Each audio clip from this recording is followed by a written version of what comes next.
தமிழ் பேசும் அனைத்து நல்லுள்ளங்களுக்கும் வணக்கம். இன்றைக்கி நம்ம தமிழ் பேசா யூடியூப் சேனலில் இந்தியாவில் இருக்கும் ஹோம் அப்ளையன்ஸ் மற்றும் ஸ்மார்ட் ஃபோன் நிறுவனங்கள்லாம் இந்த கொரோனா காலத்தில் தங்களது தொழிற்சாலைகளில் மூடி இருக்கிறதா அறிவிச்சிருக்காங்க. அது மட்டும் இல்லாமல் பல லட்சம் ஊழியர்கள் அவங்களோட வருமானத்தை இழந்து வீட்டில் முடங்கியிருக்காங்க. அதை பற்றி தான் பார்க்க போகிறோம். வாங்க இந்த கொரோனா காலத்தில் என்னென்ன தொழிற்சாலைகள்லாம் மூடி இருக்காங்கன்னு பார்க்கலாம். அதுக்கு முன்னாடி சப்ஸ்கிரைப் பண்ணிக்கங்க, கீழே இருக்க பெல் ஐக்கானை கிளிக் பண்ணிக்கங்க. அப்போனா தான் நாங்கள் போடுற வீடியோ உங்களுக்கு உடனுக்குடனே நோட்டிஃபிகேஷனாக வரும்.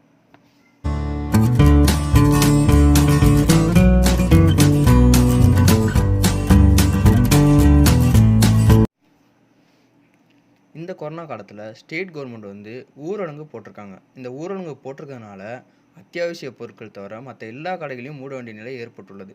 அதனால் அத்தியாவசிய பொருட்கள் தவிர மற்ற கடைகளுக்கு வியாபாரம் ரொம்பவே அடி வாங்கிருச்சுங்க. இந்த ஊரடங்கு கட்டுப்பாடுகளால் விற்பனையை மிகப்பெரிய அளவில் இழந்திருக்காங்க இந்த ஹோம் அப்ளையன்ஸ் மற்றும் ஸ்மார்ட் ஃபோன் நிறுவனங்கள். அதனால் அவங்க கடையை மூடுற அளவுக்கு வந்துருச்சுங்க. தொழிற்சாலையை மூடுற அளவுக்கு வந்தது மட்டும் இல்லாமல் அவங்களோட விற்பனையோட அளவு கிட்டத்தட்ட 0 தாங்க சொல்லணும். தற்போது இந்தியாவில் LG, Panasonic, career media, Vivo, Oppo, Haier, Godrej ஆகிய நிறுவனங்களெல்லாம் 80 முதல் 90% உற்பத்தியை குறைச்சிட்டாங்க. அதாவது கிட்டத்தட்ட வேலையில் இருந்த அனைத்து பணியாளர்களையும் நீக்கிட்டாங்க தான் அர்த்தம். மேக்சிமம் தொழிற்சாலையை மூடுற அளவுக்கு வந்துட்டாங்க.